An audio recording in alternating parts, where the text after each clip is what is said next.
Bismillahirrahmanirrahim. Assalamualaikum warahmatullahi wabarakatuh. Waalaikumsalam warahmatullahi wabarakatuh. Alhamdulillahi ala na'ma'in wa syukru lahu ala a'la'in.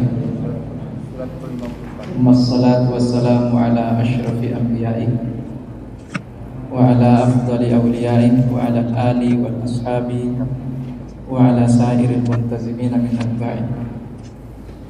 Asyhadu an la ilaha illallah wahdahu la syarika lah wa asyhadu anna nabiyyana Muhammadan abduhu wa rasuluhu alladzi la nabiyya ba'dah. Fa innahu qad adda al-amanah wa ballagha ar-risalah wa nasaha al-ummah wa jahada fi sabilihi haqqa jihadih hatta tarakana 'ala al-mahajjatil bayda lailuha kanahariha la yazighu anha illa halik. Allahumma 'allimna bima yanfa'una wa anfa'na bima 'allamtana wa zidna ilma. Allahumma inna nas'aluka ilman nafi'a wa rizqan thayyiban wa 'amalan shalihan taqabbalan. Allahumma amin. Insyaallah malam ini kita akan masuk atau mulai membahas surah Al-Qamar. Ini namanya diambil dari kata yang ada di dalam ayat pertama di surah ini. Iqtarabatis sa'atu wa syaqqal qamar. Al-qamar itu sendiri artinya bulan. Surah ini selain disebut sebagai surah Al-Qamar, dia juga disebut sebagai surah Iqtarabat. Itu diambil dari kata yang pertama di ayat pertama yang ada di surah ini. Jadi namanya ada dua ya. Pertama surah Al-Qamar, kedua surah Iqtarabat. Kalau Iqtarabat artinya telah dekat. Surah ini terdiri dari 55 ayat. Oleh para mufassirin, mereka mengatakan bahwa surah ini kategorinya adalah kategori surah Makkiyah secara keseluruhan. Dan memang kalau kita lihat tipikal ayat-ayatnya, memang kesimpulannya surah ini adalah surah Makkiyah. Pendek-pendek, kemudian tidak berbicara tentang hukum fikih, tapi dia berbicara tentang akhirat atau berbicara tentang keyakinan, bagian dari iman atau keyakinan. Itu salah satu atau diantara tipikal dari surah-surah yang kategorinya adalah kategori surah Makkiyah. Akan tetapi sebagian mufassirin berdasarkan beberapa riwayat juga ada yang mengatakan bahwa ada 3 ayat dari surah ini yang masuk dalam kategori ayat Madaniyah. 3 ayat itu yaitu ayat yang ke-44 sampai ayat yang ke-46. Jadi 3 ayat itu, ayat ke-44, ayat ke-45 dan ayat ke-46 itu masuk dalam kategori ayat-ayat Madaniyah. Tapi itu menurut sebagian kecil para mufassirin. Rata-rata mereka bersepakat bahwa keseluruhan ayat yang ada di dalam surah ini kategorinya adalah Makkiyah. Kita akan lihat Allah Subhanahu wa taala berfirman di awal surah ini. Allah membuka dengan kata iqtarabatis sa'ah. Iqtarabat artinya telah dekat. Itu ada bahasa apa dulu yang iklan di televisi? Sodeka. Air sodeka. Itu bahasa apa itu, Pak? Bahasa ini. Hah? NTT. Sodeka. Nah, ini kalau kita mau pakai bahasa NTT, kiamat sodeka. Apa yang sudah dekat? As-sa'ah, kiamat. Lalu disusul oleh Allah dengan wansyaqqal qamar dan insyaqqa. Insyaqqa itu artinya terbelah. Apa yang terbelah? Dan ini menggunakan fi'il madhi juga ya. Iqtarabat itu menggunakan fi'il madhi, telah dekat. Kemudian insyaqqa juga menggunakan fi'il madhi, kata kerja lampau yang artinya telah terbelah. Berarti dua-duanya menunjukkan makna lampau. Maka insyaqqal qamar di sini hampir disepakati ya. Sebetulnya bisa juga kita katakan disepakati. Tapi karena masih ada pendapat yang lain, sehingga kita masih menggunakan istilah hampir disepakati. Hampir disepakati oleh para mufassirin bahwa yang dimaksud dengan insyaqqal qamar itu memang sudah terjadi. Bulan terbelah itu sudah terjadi. Dan kalau kita lihat riwayat-riwayat yang ada atau yang diceritakan oleh para sahabat melalui banyak riwayat, kita akan temukan bahwa peristiwa bulan terbelah itu memang sudah terjadi di zaman Rasulullah Shallallahu Alaihi Wasallam. Salah satu di antaranya hadis riwayat Bukhari dari Anas bin Malik radhiyallahu anhu, bahwa Anas bin Malik mengatakan, "Kana ahlu Makkah sa'alu Rasulullah Shallallahu Alaihi Wasallam an yuriyan ayatan." Penduduk Makkah pada saat itu meminta kepada Rasulullah Shallallahu Alaihi Wasallam agar Rasulullah memperlihatkan kepada mereka ayatan. Ayatan itu bisa diartikan sebagai tanda. Ayatan itu bisa diartikan sebagai mukjizat. Ayatan itu juga bisa diartikan sebagai keajaiban. Tapi memang antara semua makna yang ada itu saling berkaitan, tidak bisa dipisahkan. Artinya tidak bisa kita memaknai satu kata yaitu ayatan dengan makna yang terpisah-pisah. Kita ambil saja contoh sederhana, misalnya ayat Al-Quran itu kan disebut ayat. Apakah dia juga keajaiban? Tentu ayat Al-Quran itu keajaiban. Kenapa kita katakan keajaiban? Tidak ada satupun manusia yang bisa mendatangkan kalimat seperti kalimat-kalimat dengan nilai kesusastraan yang tinggi seperti yang dimiliki oleh bahasa yang digunakan oleh Al-Quran itu. Jadi dia termasuk bagian dari keajaiban. Lalu yang kedua, kalau kita lihat apakah dia juga adalah tanda? Iya, dia adalah tanda kekuasaan Allah Subhanahu wa taala, tanda bahwa Allah Subhanahu wa taala itu ada. Banyak sekali kalau kita lihat di dalam Al-Quran ayat-ayat yang menjelaskan tentang tanda kekuasaan Allah Subhanahu wa taala yang luar biasa. Lalu selanjutnya, apakah bisa juga diartikan sebagai mukjizat? Ya tentu bisa. Kenapa? Karena Al-Quran ini memang sepenuhnya adalah mukjizat yang Allah berikan kepada Rasul kita Muhammad Sallallahu Alaihi Wasallam. Jadi semua makna itu saling berkaitan erat dan tidak bisa dipisahkan antara satu dengan yang lainnya. Kita kembali ke sini. Jadi mereka meminta ayatan. Coba perlihatkan kepada kami satu ayat, satu tanda, satu keajaiban, satu mukjizat, agar kami percaya bahwa Anda ini adalah memang benar-benar seorang Rasul, dan apa yang Anda ajarkan itu memang benar-benar datangnya dari Allah Subhanahu wa ta'ala. Itu permintaan orang-orang Ahlu Makkah, orang-orang Quraisy. Maka kata Anas bin Malik, maka Rasulullah SAW memperlihatkan kepada mereka al-qamar, bulan. Bulan itu terbelah menjadi dua. Terbelahnya ke atas bawah atau kiri kanan? Terbelahnya kiri kanan ya.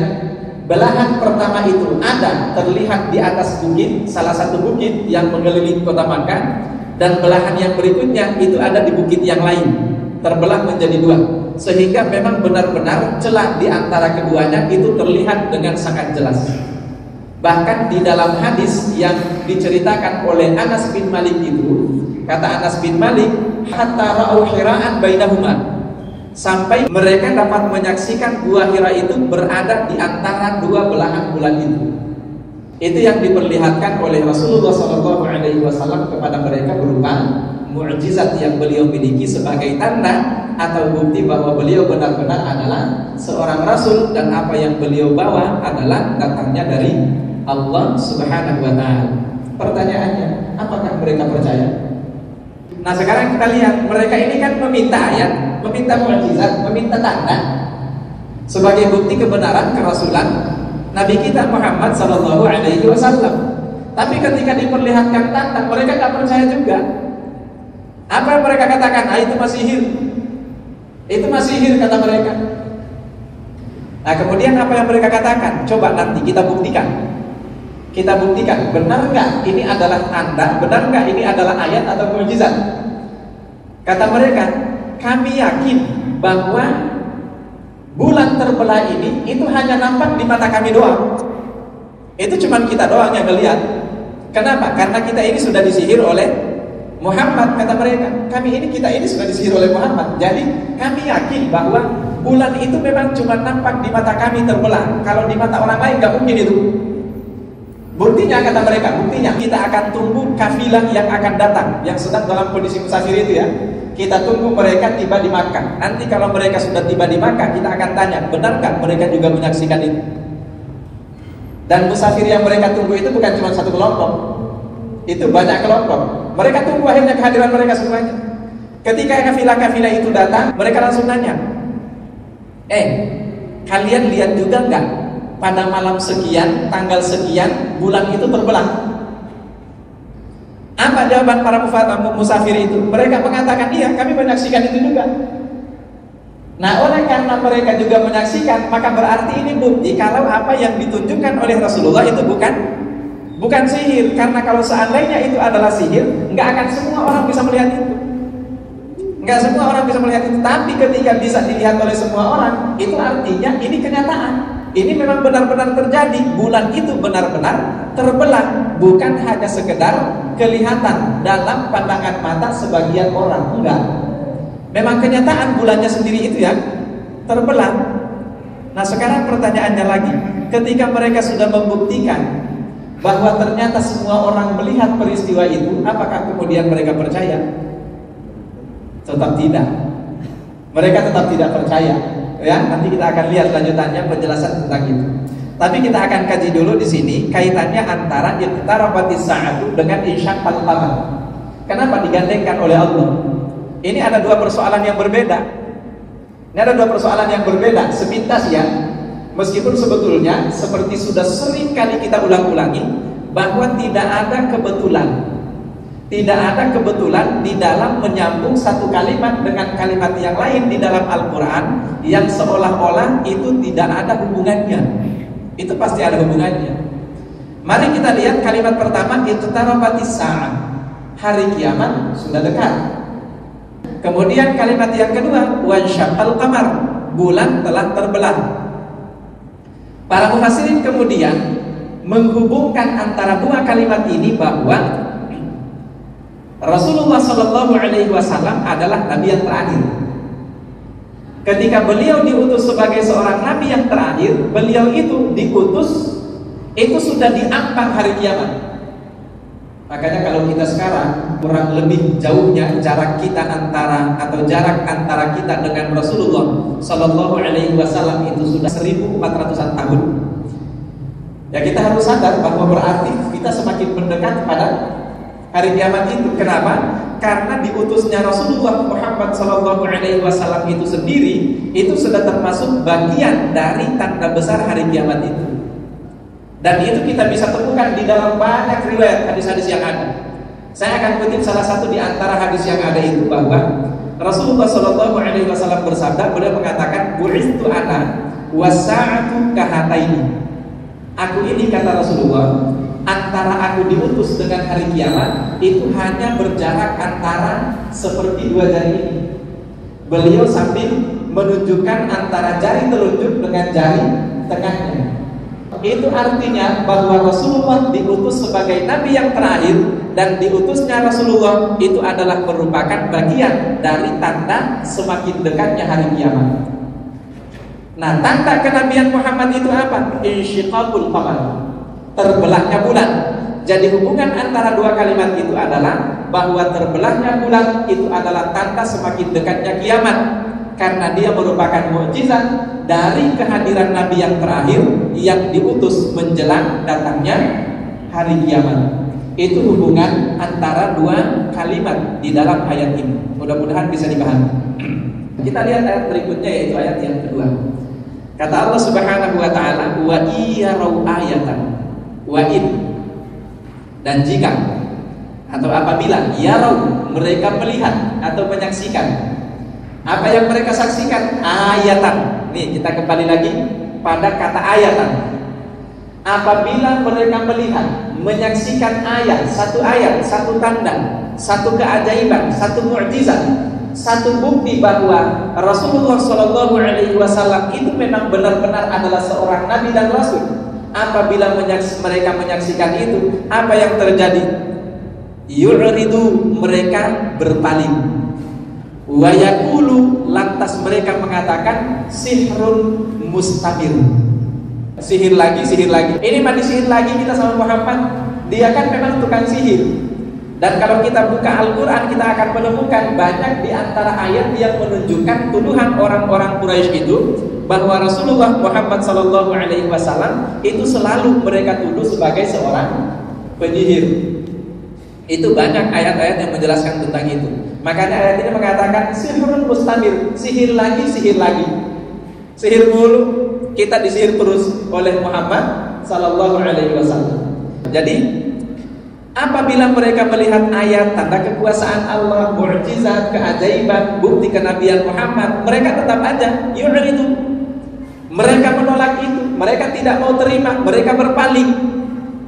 Kenapa demikian? Karena memang mereka tidak diberi keimanan dan hidayah oleh Allah Subhanahu wa Ta'ala. Jadi orang kalau memang sudah nggak dikasih hidayah oleh Allah, susah. Anda mau ngajak kayak gimana pun juga susah. Bahkan di dalam ayat yang lain Allah Subhanahu wa Ta'ala juga menjelaskan, hatta meskipun malaikat yang turun untuk mendakwahi mereka sekalipun, malaikat sekalipun yang diutus oleh Allah sebagai seorang nabi dan rasul, kalau memang mereka tidak beriman, mereka nggak dapat hidayah, nggak bakalan percaya juga. Padahal kan mereka orang-orang kafir yang suka meminta kan. Kenapa Allah Subhanahu wa Ta'ala tidak mengutus rasul itu dari seorang malaikat misalnya? Itu yang mereka katakan kan. Keinginan mereka seperti itu, tapi dijawab langsung oleh Allah. Sampai malaikat pun yang turun untuk menasihati mereka, memberikan arahan kepada mereka, menceramahi mereka. Kalau mereka memang tidak beriman, gak bakalan ikut. Nah, ini yang dikatakan oleh Allah dalam ayat ini. Wa iyyaru kulla ayatin, setiap kali mereka melihat tanda-tanda kekuasaan Allah, melihat mukjizat yang ada, melihat keajaiban sebagai bukti keagungan Allah, mereka selalu berpaling. Bahkan semua itu dituduhkan oleh mereka sebagai bagian dari sihir yang dilancarkan oleh Rasulullah atau siapapun. Nah, itu kalau memang hidayah itu tidak diberikan oleh Allah Subhanahu wa Ta'ala kepada seseorang. Di ayat yang berikutnya Allah Subhanahu wa Ta'ala menegaskan kembali tentang penolakan atau sikap penolakan orang-orang Quraisy itu, orang-orang Makkah itu terhadap kebenaran ajaran yang disampaikan oleh Rasulullah. Allah Subhanahu wa Ta'ala mengatakan, wa kadzabu wattaba'u ahwa'ahum wa kullu amrin mustaqim. Kata Allah, wa kadzabu, mendustakan. Jadi mendustakan itu pikiran mereka, akal mereka menerima, tapi karena godaan hawa nafsu, mereka dengan terang-terangan mendustai kata hati mereka sendiri. Itu namanya kadzab. Makanya seperti yang sudah kita sampaikan tentang orang-orang ateis ya. Orang-orang ateis itu kan mereka berusaha untuk mengingkari adanya Tuhan. Pertanyaannya, apakah naluri hati nurani mereka juga meyakini tidak ada Tuhan? Jawabannya tentu tidak. Lambat laun suatu waktu nanti pasti akan mereka merasa bahwa ternyata tidak ada Tuhan itu sebuah kemustahilan. Tuhan itu pasti ada, harus ada Tuhan itu. Nah, ketika naluri mereka sadar tentang hal itu, tapi mereka kemudian terus membantah, tidak mau mengakui itu, mendustai kata hati mereka sendiri, itulah yang dimaksud dengan kadzab. Nah, ini jelas-jelas mereka sudah menyaksikan dengan mata kepala mereka sendiri bulan itu terbelah. Mereka juga sudah buktikan bahwa itu bukan sihir dengan bertanya kepada para musafirin yang datang ke kota Makkah pada saat itu pasca peristiwa terbelahnya bulan itu. Mereka sudah bisa membuktikan semuanya. Jiwa mereka juga seharusnya mengakui. Satu lagi, mereka kan adalah orang-orang yang mengakui tentang kejujuran Nabi Muhammad Sallallahu Alaihi Wasallam. Gak ada satupun di antara mereka yang mengatakan bahwa Nabi Muhammad itu memang orangnya pembohong, gak ada. Gelar Al-Amin yang didapatkan oleh Rasulullah itu kan dari mereka. Gelar Al-Amin itu artinya mereka sendiri yang mengakui tentang kejujuran Nabi Muhammad SAW. Tapi ketika mereka mengakui tentang kejujuran Nabi Muhammad SAW, lantas kemudian mereka tetap menolak akan hal itu artinya mereka mendustakan. Itu yang dimaksud dengan kadzabu. Jadi hati nurani mereka menerima, tapi sikap mereka tidak mau menerima. Maka oleh sebab itu dilanjutkan oleh Allah Subhanahu wa taala keterangan itu dengan menegaskan. Apa kata Allah?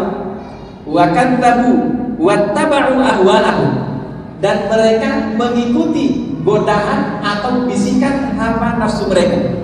Jadi ketika orang mengikuti godaan hawa nafsunya, padahal kata hatinya atau nuraninya sendiri menolak akan hal itu, itulah yang dimaksud dengan kadzabu. Lalu Allah tutup dengan mengatakan wa kullu amrin mustaqir, kata Allah, dan setiap urusan itu sudah mustaqir, sudah ditetapkan. Itu sudah merupakan ketetapan, itu mustaqir. Sekarang pertanyaannya, urusan apakah yang dimaksud? Urusan yang dimaksud itu adalah urusan sikap mendustakan yang dimiliki oleh orang-orang Quraisy itu yang dimaksud. Jadi sikap mendustakan itu memang suatu perkara yang akan terus-menerus ada. Ini makna pertama. Jadi itu yang saya katakan tadi di awal, bahwa orang kalau memang jiwanya sudah menolak, dia memang benar-benar sudah mendustai kata hatinya sendiri, sikapnya memang sudah kayak gitu, maka hatta malaikat yang turun untuk mendakwahi mereka sekalipun gak akan mereka dengar. Nah, ini yang dimaksud. Perkara itu memang sudah paten kayak gitu. Ini makna pertama. Lalu makna yang kedua dari kata amrin mustaqir itu, bahwa urusan itu sudah memang ditetapkan seperti itu adanya, itu maknanya adalah pertarungan antara yang hak dengan yang batil itu akan terus ada sampai hari kiamat. Bisa dipahami kira-kira? Ya, pertarungan antara ahlul batil dengan ahlul hak, antara orang yang berpegang pada kebenaran dengan orang yang berpegang kepada kebatilan, itu akan terus-menerus berseteru selamanya, gak akan pernah selesai-selesai. Makna yang kedua ya. Makanya jamaah yang dimuliakan Allah, seperti yang saya katakan tadi, kalau Anda sedang menghadapi orang-orang ahli batil yang kira-kira Anda tidak bisa mematahkan logika dan argumentasi mereka, jangan coba-coba, udah gak usah, tinggalin aja. Kenapa? Buang-buang energi. Yang kedua, masih terlalu banyak perkara-perkara yang wajib yang harus Anda lakukan. Masih banyak amal-amal soleh yang memiliki keutamaan yang luar biasa yang harus Anda lakukan, ketimbang daripada Anda buang-buang waktu untuk mendebat dan berargumentasi dengan orang-orang yang seperti ini. Mereka akan terus-terusan menjadi seteru yang abadi sampai hari kiamat nanti. Wallahu a'lam bishawab. Assalamualaikum warahmatullahi wabarakatuh.